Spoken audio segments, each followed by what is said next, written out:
Hi, this is Brandon Williams from thirstgym.com. Today we're talking about exercise called the glute bridge alternating dumbbell skull crusher.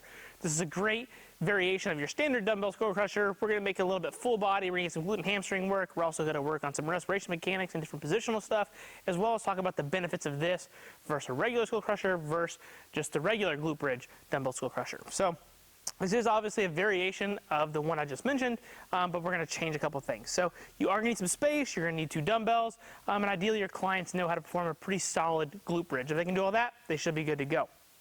Now, we're going to get on the ground here, and we're going to bring the dumbbells up kind of like in a floor press position, feet are on the ground. I want to make sure I get out of that anterior tuck, get a good little subtle pelvic tuck here. Then we're going to drive our hips towards the ceiling. We're going to create that glute bridge. Then we're going to take our dumbbells, press them up towards the ceiling.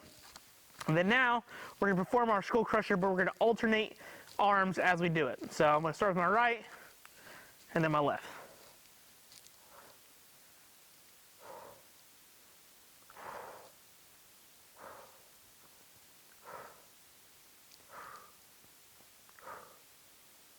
Just like that.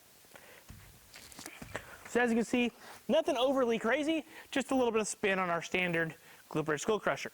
Now, we might ask, why would we perform this versus just a regular skull crusher or a glute bridge? You know, why are we changing the subtle nuances of how we're alternating? Well, the nice thing about the glute bridge dumbbell skull crusher we've talked about in the past is that it gets the athlete inverted, and if they're a wide ISA and they have issues getting a full exhale, the nice thing is being inverted, all the guts and everything fall back towards the face, so therefore it helps us get a better exhale. Now, it also challenges the inhale aspect as well, but what we're after is the good quality full exhale. Then we also talked about shoulder range of motion in the last one too, that if my athlete or client has a hard time getting to 90 degrees in their shoulder flexion without compensating, which isn't super common, but it does happen, then we start to think, well, how can we train pressing for this particular athlete or client, especially if they're an athlete, you know, and they need to be able to push somebody out of the way or have some upper body strength. How do we do this with a safe aspect without destroying their shoulders?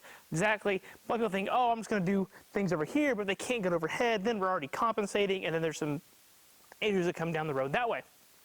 I think it's okay to train them in awkward positions, but as trainers and coaches, we want to give them the best chance to succeed. So this is where this exercise, I believe, comes in.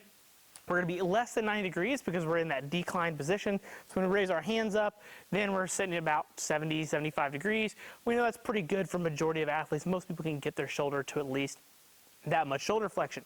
Now the alternating side of it is going to add a little bit of trunk stability into the mix, as well as just alternating. If the person doesn't rotate well, by doing that we do get some natural rotation that's kind of like walking in gait. Now this might be for people that are just super stiff, they don't move well, and we're just trying to find anything we can to just resemble some sort of quality walking and movement.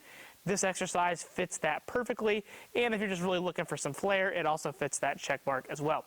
So what I would recommend, 3 to 4 sets of anywhere from probably 8 to 12 reps per side. Because you're alternating, you are going to have more time under tension in the glute bridge position and overall just doing everything.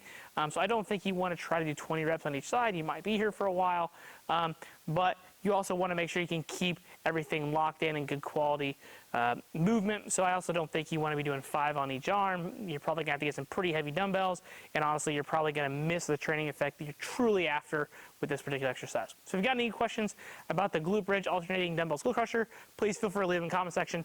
Thanks. Have a great day.